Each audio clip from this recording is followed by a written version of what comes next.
Assalamualaikum warahmatullahi wabarakatuh. Hai teman-teman, aku Sofiatul Fitriyah. Dalam video kali ini aku akan membahas mengenai unsur-unsur penting sebagai motivator dan trainer motivator. Juga akan membahas mengenai guidelines dalam motivasi dan pelatihan. Nah, untuk yang pertama aku akan membahas terlebih dahulu tentang unsur-unsur penting sebagai motivator. Nah, ketika kita menjadi seorang motivator, teman-teman, ada beberapa unsur yang perlu kita perhatikan dan kita terapkan. Nah, yang pertama yang harus kita lakukan adalah melakukan improvisasi di saat yang tepat. Jadi walaupun kita sudah menyiapkan materi yang akan kita sampaikan, kita juga harus menambahkan beberapa improvisasi biar apa yang kita sampaikan bisa lebih menarik. Nah, ada beberapa cara nih yang dapat kita terapkan dalam berimprovisasi, seperti memberikan selingan berupa humor, kisah inspiratif, maupun melakukan tanya jawab.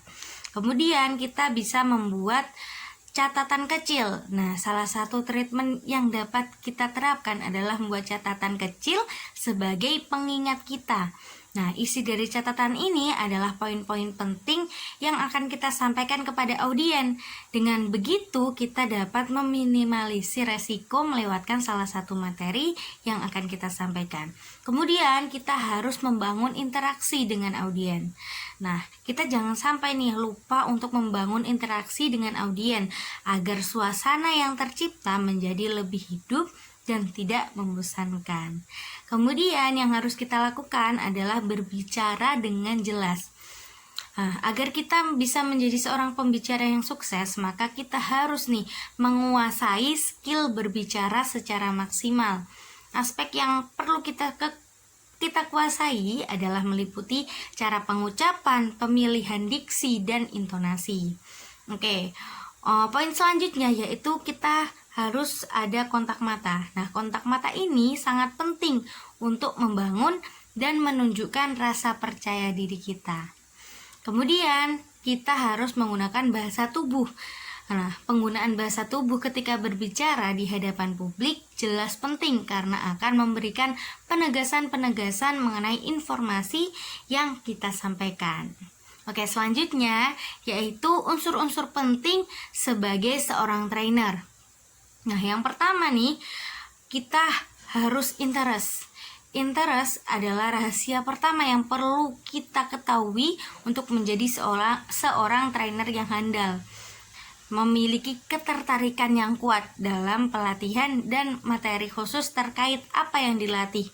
Trainer harus selalu menekankan bahwa mereka bisa hebat seperti sekarang ini karena memang mereka ini tertarik cinta dengan dunia pelatihan yang kali ini bisa disebut sebagai passion. Kemudian yang kedua adalah skill dan abilities.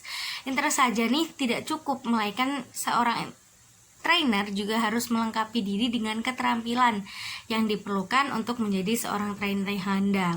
Nah, keterampilan dan kemampuan yang paling umum dari para trainer terbaik. Nah, kemudian yang ketiga yaitu personality, merupakan identitas yang perlu melekat dalam diri seorang trainer secara kepribadian. Kepribadian ini yaitu integritas dan kejujuran. Kemudian yang keempat yaitu courageous. Hal ini berkaitan dengan keberanian untuk mengambil resiko, terutama menghadapi klien baru atau saat membuat program-program baru yang memiliki resiko.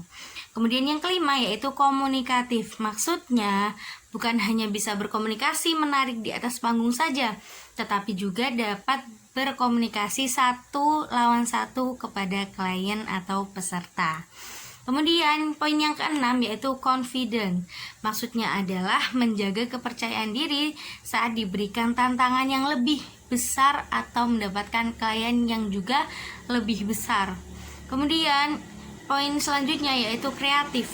Maksudnya adalah kemampuan menciptakan nilai baru atau sesuatu yang unik dan berbeda dari sebelumnya. Pembahasan selanjutnya yaitu guidelines dalam motivasi dan pelatihan.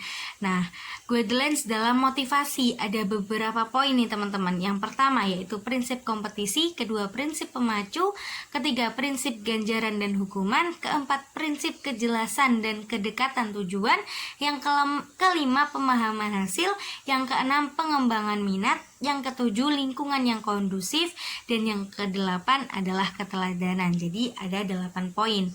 Nah selanjutnya yaitu guidelines dalam motivator. Yang pertama nih, harus mengidentifikasi audien.